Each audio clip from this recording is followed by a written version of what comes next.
Hey everyone, it's Forrest Galante here from Animal Planet's Extinctor Live. I'm a wildlife biologist, and you're watching The Breakdown.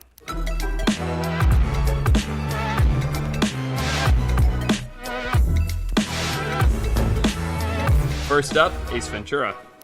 Check this out. Look at that. That's a true albino pigeon. Some rich guy lost it. He's offering a $25,000 reward. So I'm going to pause it right there. It's pretty funny just off the start. If you're somebody who lives in a city anywhere, you know that there's nothing that uncommon about seeing a white pigeon. You know, you see them every day. So just the fact that in this clip, Ace Ventura is looking for a rare albino pigeon that's worth 25 grand is absolutely hilarious. So it's a good start.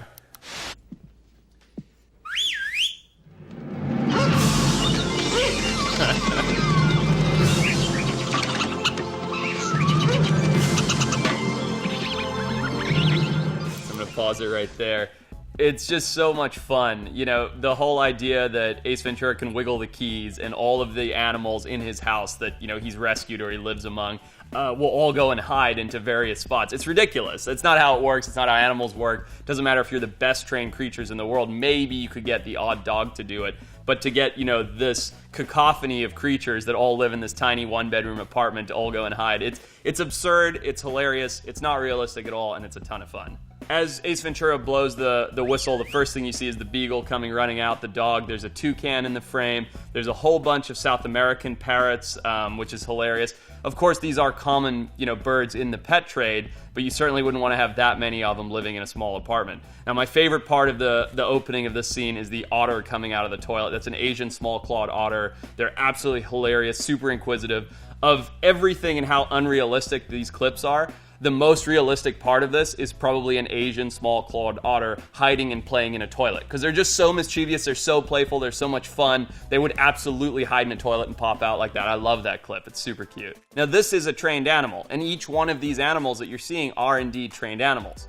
So it's amazing that they're capable of doing this on command for the camera, but it doesn't mean that they all did it, you know, in simultaneity when the whistle was blown. It doesn't work that way. You can be sure that when they were setting this up, they probably spent a day getting the skunk to pop out of the laundry, and another day getting all the birds to fly in, and another day getting the Asian small-clawed otter to pop out of the toilet. So it's beautifully done. It's really clever filmmaking, but it's not the way that animals work. The notion that this many creatures of this diverse of species could all live in a single one-bedroom apartment is pretty ridiculous. That being said, animals are incredible and they're adaptive and they're very, very trainable and they're very understanding. Like, could you have otters and parrots and puppies and skunks all living together? Absolutely. There's no big predators in that group. So they could all live in harmony, but they couldn't all live in harmony in a one-bedroom apartment. There's just not enough space for the amount of animals you're seeing. So Ace Ventura: Pet Detective, absolutely awesome movie. Everyone should watch it. It's tons of fun and it makes you love animals, but ridiculous to think that that many creatures could all be crammed happily into a one-bedroom apartment. Next up, Anaconda. Now, if you're working with anacondas, they don't have that build. You know, they don't have that kind of flexibility that you're seeing. What you're seeing in this frame here is this animal has maybe the back 1/8 of its body up in that whatever building structure is, and the rest of it's holding up with its body weight. That's unrealistic. Those animals are not capable of doing that. All they can do is hold about 1/3 of their body up and off the ground at a time, the front third. And so seeing as maybe that's, you know, 6 or 7/8 of its body being held up, it's unrealistic. It's too skinny and it's too long. That's not the way anacondas look. Pause it there for a second. So there's two species of anaconda. There's green anacondas and there's yellow anacondas. Now, what I'm seeing here is neither, really. It's a red anaconda? I don't know. You know, I can see what they're going for. They're trying to make this look like the green anaconda, but it's got too much red. It's too dark. You know, maybe if the snake were about to shed and it was really, really old, it would have that dark a coloration, but really it looks too dark and the eyes look too humanoid. That's not a reptilian eye. And you can see why they've done that. As human beings, as bipedal creatures, when we look at another animal, we connect to them through, you know, eyesight, through ocular vision. And so when you see bigger, meaner looking eyes like what they put on the snake, it's instantly scarier than when you see the actual snake's eyes, which are far more kind of peaceful looking than this animal's. I'll hold it there for a second. So as you see, the snake wraps up with the back third of its body to coil its victim. Now, there's two pieces to that. The one part that's accurate is anacondas are indeed constrictors. They will absolutely wrap their prey, asphyxiate it by crushing the rib cage, and then consume it. But they will never, ever lead with their tail. They do not have the ability to do that. When a constrictor snake attacks its prey, it leads with its head, latches onto something, and then uses that grip with its mouth to then wrap around its prey or victim. So the notion that it can just kind of use its tail like Indiana Jones' whip and wrap around and then continue to do something else with its head is, well, just silly. Hold there for a sec. Now, what you're hearing is an anaconda screaming. Now, that's a real piece of movie magic for you right there, ladies and gentlemen, because there's no such thing. You know, I've caught hundreds of anacondas, I really have, and none of them have ever gone "Arr!" and growled or screamed at me. They just don't do that. The most noise that animal is capable of making is releasing air from its body to let out the hissing sound that we're familiar with in snakes, which is like a bit of a sound. But this whole notion that it growls and grunts as it's fighting with this guy, it's just complete add-in audio.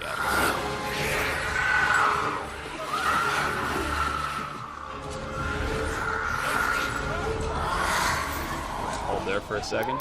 So now what you see is the snake's trapped in this net, right? But it's still got its two victims within its coil. Now, you're really anthropomorphizing the animal here, and what I mean by that is this thing's out for vengeance, right? It's not even there to eat its prey, the two people. It's there just to kill them. That's why it won't even let them go in a net. Well, if you've ever caught any kind of wild animal, you know the second that it's under stress, it doesn't want to continue to try and feed. It doesn't want to continue to try and attack. It wants to get away. These are all things very far from real life. But if this situation were to happen in real life where you were being constricted by an anaconda and it hadn't latched onto you with its teeth and you were trapped in a net, the second that something dramatic like gunfire and nets were coming up and around it, it would release and do everything in its power to get away. Hold there. Now, the speed is really, really interesting. So the reason that anacondas get so big is because they live a long time. Anacondas, like many reptiles, grow until the day they die, right? As you get bigger and bigger, it makes it harder and harder to move. It takes more energy expenditure. So the largest anacondas that I've ever caught, the 21 plus footers, are so big and so heavy that out of water, they can barely slither. I mean, it's like you can see the amount of effort going into every motion. And here we have our 60-foot long anaconda. Of course, it's 3 times the size of anything in reality, but it's moving at this lightning speed.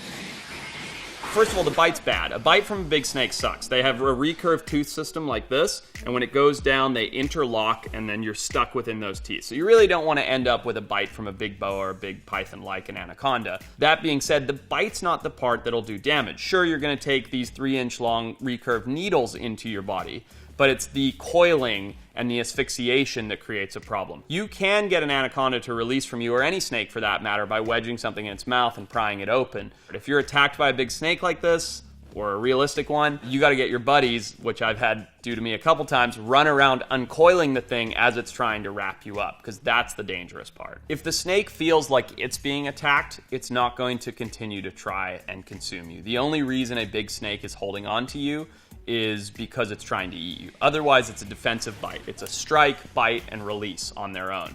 So if you're in the situation where they're already coiling up, it's because you're restraining it and it's trying to do some damage, or because it's trying to eat. Of everything I've seen, the most realistic kind of bite and coil, you see the snake there lunges forward, he grabs the guy by the shoulder, pulls him back into his own body, and starts to wrap around him. That's actually how the snakes do behave. Very different to what you saw earlier, where it used the back half of its body like a whip just to wrap around. That's complete nonsense. This is at least anatomically somewhat correct. Hold there for a second. This is actually pretty good. The teeth aren't bad. They're relatively anatomically correct. What I was talking about earlier, they're backwards facing. There's a lot of them, which is right. Now, these snakes can open their mouths up wider than the width of their body, which you're seeing him get ready to do here to consume the guy. It's actually not bad. Whoever scripted this probably had actually seen a snake eat something before. I've never been inside a snake, so I don't know how real that is. So when a constrictor consumes its food, it's almost always completely dead. In this case, the guy's feet are literally wiggling as he goes down the snake's throat. So, no animal would do that at risk of injury to themselves, because if they're going to consume something that's clawing and scratching on the way down, it's going to do damage to vital internal organs. So You know, again, we're back to a little bit of Hollywood magic, but at least it's somewhat anatomically correct. They do feed from the head down, not from the legs up. So that part's right. He would go down head first. There would be that kind of bit of gulping that you're seeing the snake do. That part's all accurate. But the reality is the prey would already be killed by asphyxiation before the snake ate him. And then as you see, as the prey goes down, in this case the guy, its body's actually expanding to the size of the meal, and that's accurate as well. Snakes will do that. If you feed a snake something, it can eat something larger than its own head because its jaw can stretch so much, and their skin is stretchy enough that they can actually consume things bigger than them, and you'll see that big lump in them as it goes down.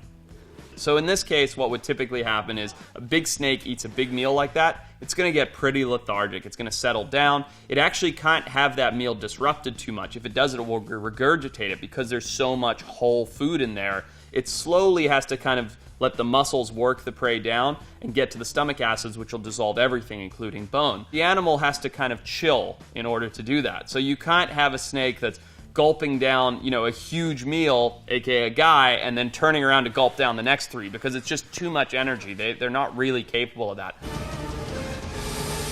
Now those are real anacondas for the first time. So that's kind of nice to see. In that scene, we've gone from our monster CG anaconda to a couple real green anacondas. These are likely from a zoo or a captive breeding facility. And you can see the difference in what I was saying earlier. You know, the coloration, you can see the marking. They're not jet black with those evil eyes. They're a nice, you know, pale green color, and they're very beautiful. They're very sleek. They're very shiny. And there we have the regurgitation I was talking about. So this is, I don't want to say correct, but it's not too far-fetched. If a snake were to eat a big meal like a guy like that, you know, of course it would kill him, and then if it got bumped and it was running around, there's too much energy exertion, it would just throw him back up. So watching this scene from Anaconda, look, it's not my favorite. It demonizes snakes, one of my favorite animals. They shouldn't be demonized. It's very fabricated for Hollywood. The behavior of the animal, the way it whips its tail around, the way it's out to actually get someone, it's silliness. It's not real. That being said, there's a couple relatively anatomically correct things. The kind of shape of the animal, the way that it does constrict its prey, the way that it bites, the way it has recurved teeth, all those things are correct. So it's a little bit of a balance, but overall it's not for the best. Next up, the Revenant.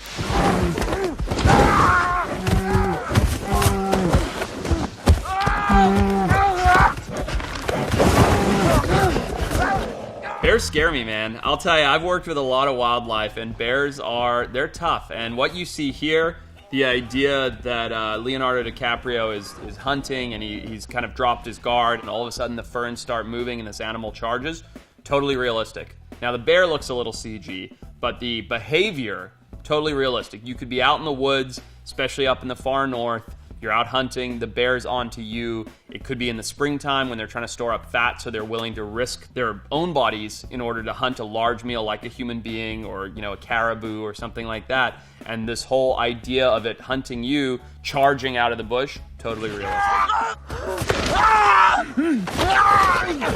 Hold there for a sec.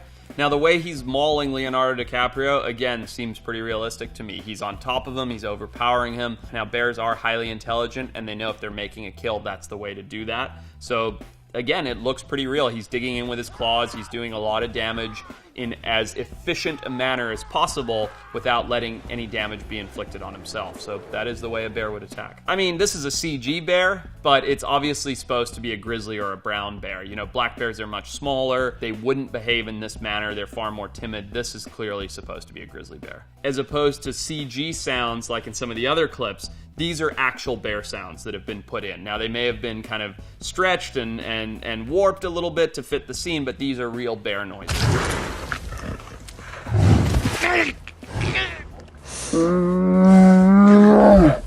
So if a bear is attacking like that, it's going to cut very, very deeply. Not just because of the sharpness of the teeth and the sharpness of the claws, but rather the jaw pressure and the immense amount of strength that that animal is putting into it. The teeth and claws, they're sharp, but they're no sharper than like your puppy dogs at home. It's just they have so much strength behind those teeth and claws that that amount of damage is, I mean, they're gouging really, really deep.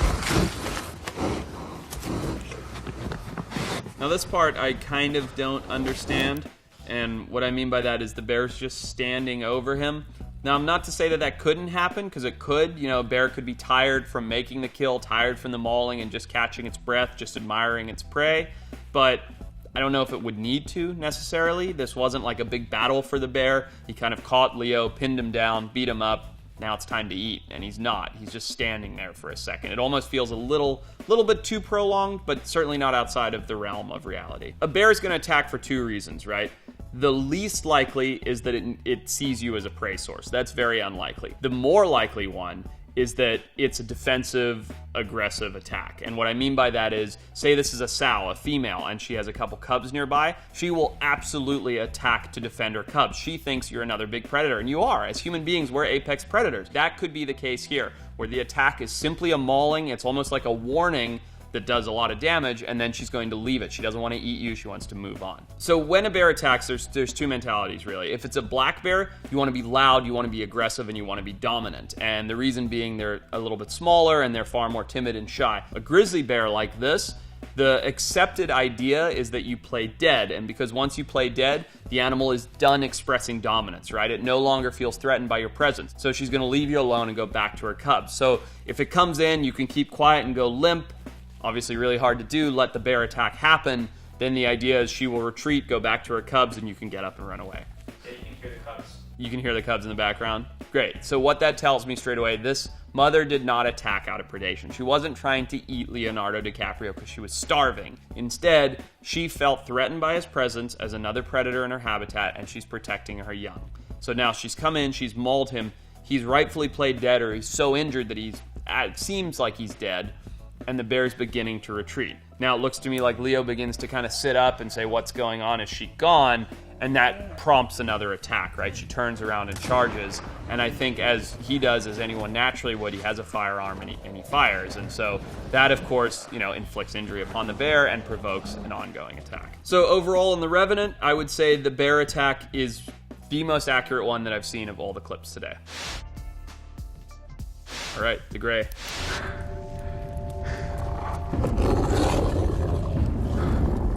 Pause this here. So now I'm going to really rip them apart, because when you see Anaconda, you can kind of forgive the bad CG from 1997. I think the gray was made like 2 years ago. It's hard to forgive such bad animal CG in this day and age, when you got things like Avatar, where you're like, wow, this is incredible. And the first scene of the gray, where I'm seeing this here, you've got this terrible black CG wolf with the dripping fangs and the huffing and puffing of breath. I mean, it's truly, we've created a monster. This is more of a werewolf than a real wolf, and that's a bit sad, because this is supposed to be telling a story of actual wolves. So this guy is doing the absolute wrong thing here. He's low to the ground, he's making eye contact with the animal, and then he's backing up. Like, you couldn't do anything worse. If you're threatened by a canine in a one-on-one standoff situation like that, you make yourself big, you lower your gaze so that you're not challenging it, because when you make eye contact with a canine, specifically a wolf, you're challenging it. That's a threat display. So drop eye contact, say, leave me alone, get big and get loud, and let the animal retreat. By being low to the ground, you're being small, you're not intimidating, and by retreating, that instantly triggers the attack response, because it says, I'm prey, I'm scared of you, right? If you're ever faced with an apex predator, you want to show them you're the boss. Whereas if you retreat, straight away they go, I'm in charge. So he's small, he's retreating, and he's threatening it. Like, he's doing everything wrong. If you were faced with this situation, you got 5 of your buddies hanging out and you're all staring off a wolf, if they all got loud and advanced at it, that wolf's not going to stick around. You can't take on 5 full-grown people. A wolf's 100 pounds. That animal would turn and hightail it. But instead, they're standing off. They're actually inviting combat to this wolf, as opposed to just being aggressive, being the dominator, and making the animal retreat. All right, let's skip ahead.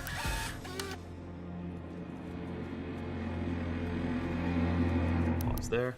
So here we see Liam Neeson. He's in the den, right? And we're establishing that by movie magic. We see the remains of old animals. We see the animals underground. Now you can tell that he has actually put himself in too much of a threatening position. And what I mean by that is, a mother wolf, just like a mother bear, she's going to do everything in her power to protect her cubs, pups in this case.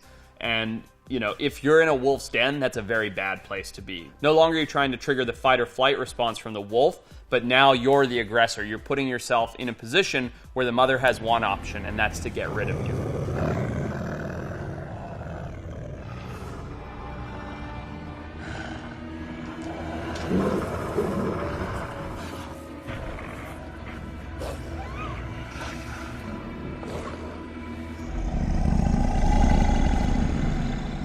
There. Now, wolves are very social pack animals. They hunt as a pack, they work together, they work in unison, they use audio communication signals and body language signals, and they're actually doing a pretty good job of showing that here.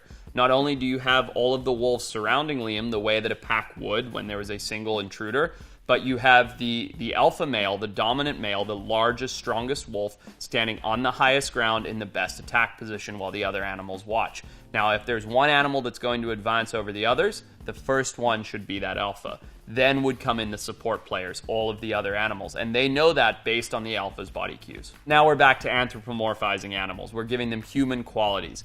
What we're saying is the alpha is like our villain from a superhero movie, and he's like, all right, this one's mine, you guys back off.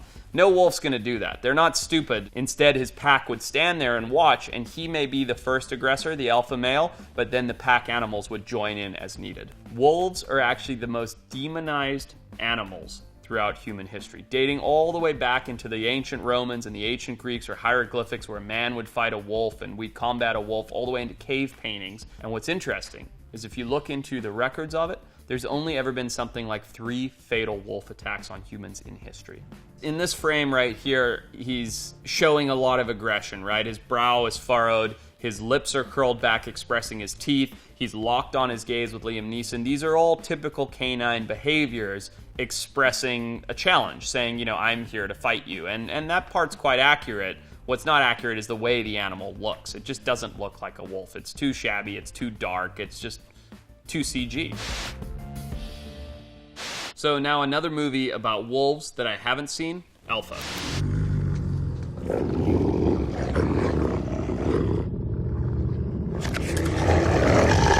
Hold it there for a sec. So that's actually, straight off the bat, it seems more realistic. I mean, one, the wolves are clearly still CG, but the way that the wolves are somewhat communicating, they're expressing dominance, you could see they're working together and they're hunting like a pack. That's how wolves do hunt. Are black wolves a common thing? Gray wolves come in a variety of colors, from basically pure white to pure black, and these gray and brown and tan colors that you see in between. In our minds, black wolves, like Black Panthers, are scarier and more evil, and that's why in Hollywood, they're the leaders and they're the biggest and they're the meanest. That's absolutely not the case in nature.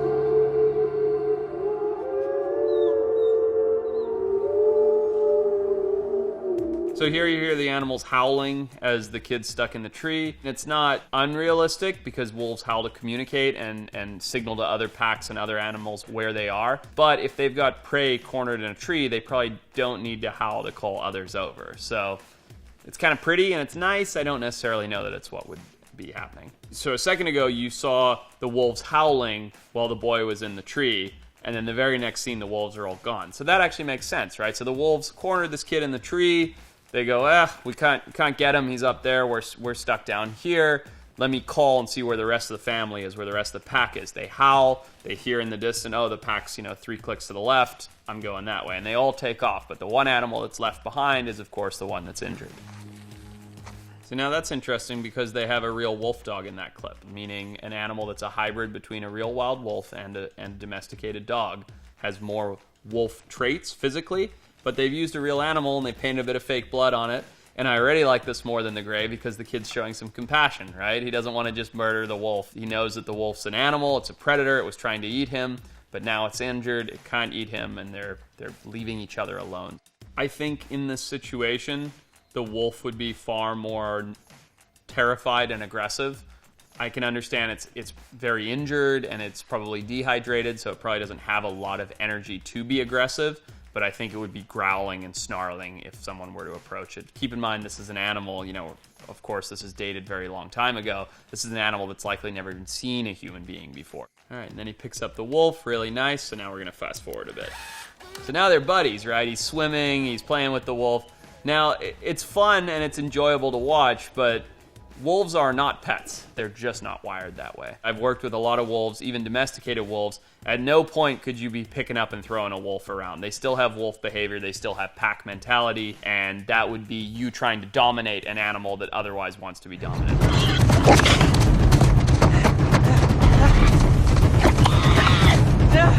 here, you see the wolf is dominant. You know, he's far more capable of hunting this wild boar than the kid is. I love that. I love that scene. You know, it's grounded in historical scientific theory, which is that wolves followed human beings, humans slowly domesticated wolves over generations, and then they worked together to hunt and feed. Here we've seen it all in the span of an hour in a movie, and really it probably took many, many generations, but it's great to see the idea of human and animal working together to benefit each other, and that's why dogs are man's closest friend.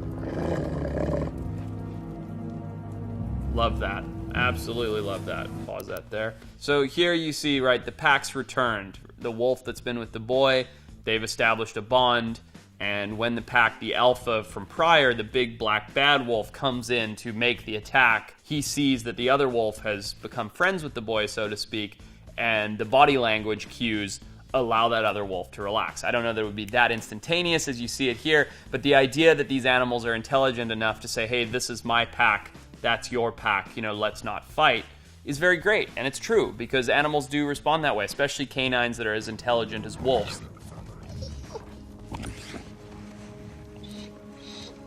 Great. Love it. Now I think we're learning that that's a female. You see the gray wolf that the boy's been with, and then the big black wolf, they stand off, and then the big black wolf drops his guard. You know, the body posture relaxes, and the gray wolf comes in and nuzzles under his neck. It's a mate. They subtly do that in body language, and it's nice. It's well done. When you compare the gray and alpha, you see one movie that truly demonizes and villainizes wolves, and another movie where wolf becomes man's best friend. So for me, it's an easy choice as to what the better message and the better movie is. It's the one where we respect the animals enough to bring them into our home and have an understanding and learn from them. It's alpha. Next up, The Shallows.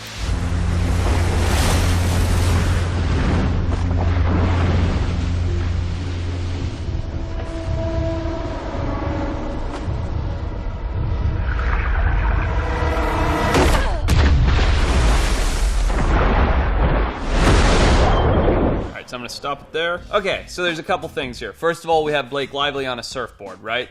She is clearly getting picked off by a tiger shark. Great, accurate, done wrong. Absolutely, tiger sharks attack surfers. Now, tiger sharks attack a lot of things. They're known as the dumpsters of the sea, right? But the reason specifically the tiger sharks have been known to attack surfers is because when you're dangling your arms and your legs off your board, you look like a sea turtle, and that's tiger sharks' favorite meals. You have a big round thing in the middle, your surfboard, which looks like a shell, and your 4 flippers bobbing around. So, when tiger sharks do attack surfers, it's when they're paddling out or they're sitting in the lineup. The notion that this shark would actually come through a wave, risking its own safety to attack the board, is silliness. It doesn't look like a sea turtle, it's moving too fast, and sharks generally don't want to put themselves in the surf line. That's why, for the most part, you're safe swimming in the shallows, because sharks don't want to come into waves where they're going to get rolled up onto the beach and get their gills and everything else damaged. So it's good that it's a tiger shark. It's accurate that it's possible that it could attack a surfer. It's bad that it's doing when she's standing up on a wave at speed. Hold it there for a second. Look, having been bitten by 2 different sharks myself, never anything that bad, I can tell you that looks like the way that it would go, right? So the shark would never come up and knock her off her board. But at this point, where she's swimming, she's thrashing, she's making commotion on the surface, now she looks like an injured fish or an injured marine mammal or an injured turtle. The shark comes in for what they call an investigation bite. We have hands and fingers, right? If we want to figure something out, we pick it up and go, hey, check it out, this is a remote, right? If you're a shark, you're doing that with your teeth. Where have you been bitten? Yeah, I got bitten here this year when I was out doing Extinctor Live working with tiger sharks. This bite was from a lemon shark. This guy came and lunged at me to go for my arm, and I just pulled back and just caught a single tooth on the side of his mouth. If I'd been another second, that would have been my hand gone for sure. Is that a dead whale? Totally. So, all right, I'm going to hold that right there. All right, now it's adding up, right? So now we've got a tiger shark that's attacking and eating because there's a dead whale. Now, there's 2 pieces to this puzzle. Will there be sharks around a whale carcass? Absolutely. But are they going to bother attacking something, thrashing and swimming around when they've got an entire whale to feed on? Questionable. That's why I say there's no right or wrong answer. They absolutely could. That instinct could be triggered. They could see that splashing and go, I want that fresh meal. Or they could be so full of whale and lazy and know that they've got this buffet lunch over here that they're not even going to think about the thing surfing. That being said, if I'm finding a dead whale on a beach in Costa Rica, I'm not surfing anywhere near it.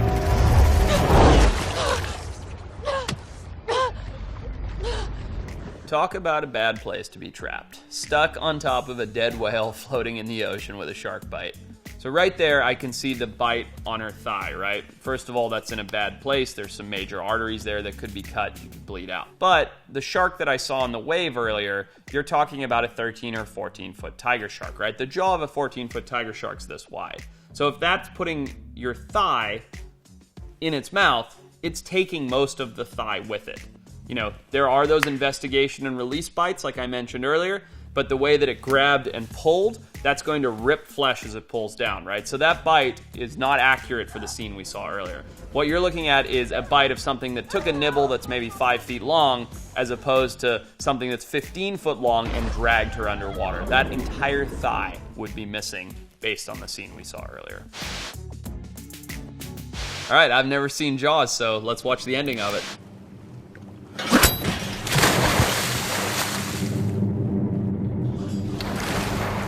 Let's hold it there for a second. You can see this toilet paper roll of a shark that's launching out of the ocean and basically sinking the back of the ship.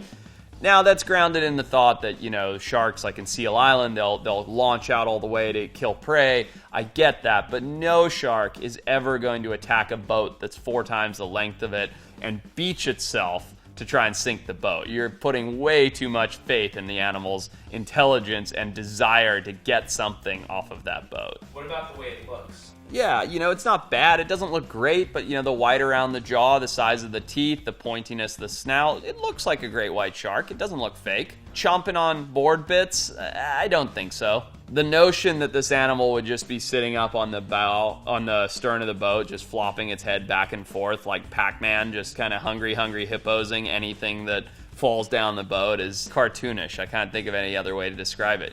That animal would get one bite of net and board and be out of there in a heartbeat. It doesn't want to eat those things. This is graphic. There for a sec. So, all right, look, let's break it down. We've got this monster murderer great white, right? He's way too big. He's way too plastic. He's smart enough to body slam a boat to sink it and then go hungry hippos on everything that falls into his mouth. And then he gets a bite of flesh, right? Whatever it is, it's this guy. He's going to chomp it, and then he retreats. I mean, there's so many things wrong with it, right? A shark would never behave like that. It's never going to put itself in that much risk. But more importantly, I think, big picture is why? Why would this animal do that? That is so much more work than swimming, you know, a couple feet away to the seal rookery and grabbing himself a nice, tasty snack. It's funny to even consider this reality, and maybe in the 70s when this movie was made and we had a very poor understanding of shark behavior, then sure. But nowadays we know that great white sharks have no interest in eating people. If you swim with great white sharks in clear water, they're not going to attack you. They know that you're not on the menu. The only instances where people get attacked by white sharks are when they're either provoking them or when there's a case of misidentification, usually because the water is very dirty. So this whole notion is pretty ridiculous. So I've now seen clips of Jaws, clips of The Shallows, 2 movies I've never seen before, but I've now seen the clips of them, and thumbs down from me as far as wildlife behavior goes. All right, this is Jumanji. The big mean crocodile. Let's hold that there for a sec. So I've worked with a lot of crocodiles, and I've never seen one with stegosaurus spikes coming off of his back like that before. That thing is ultra mean. But, you know, this is a fantasy movie. Nobody's saying that this is, you know, the actual wilds of Africa. He goes to a whole new world called Jumanji, and maybe in that world, these animals do behave differently, and they have big back spikes. I know it's a crocodile. It's not an alligator. There's a couple reasons. One is we're seeing all African animals in Jumanji, right? There's no alligators in Africa. But secondly, crocodiles are the ones that are dangerous to people. Alligators don't hunt large mammals like people, but in this situation, in the Jumanji film here, this animal's actually actively hunting Robin Williams and family. So when he turns the corner, based on the fact that he's from Africa with all the other African animals and he's hunting people, this is a croc.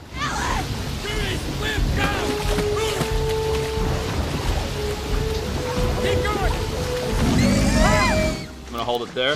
So here's something kind of funny. Now, everybody's going to think I'm crazy for saying this, but of all these movies that I've seen, the comedy Jumanji movie with the fake croc from the alternate universe of Jumanji is probably the most realistic in behavior so far. I've seen and been hunted by crocodiles. Obviously, they haven't got me, but I've seen them hunting, and that slow motion along the surface, that keeping the eye level down to the water, that totally cueing in on the prey source, that's all really accurate as far as how a crocodile would actually come in to attack something. Even the bite and the attack there, dropping underwater before attacking the prey so that the prey doesn't know which direction it's coming from, coming up, jaws open for the bite, it's pretty good. Let's just hold it there. Crocs are very mobile and they're very agile. He's not just gonna sit there while something's pushing on his jaws. He's gonna do one little flick of the head and he's got you no problem at all. So the idea that stay away from the pointy end using your feet to keep the jaws away, that absolutely wouldn't work. Hold there for a sec.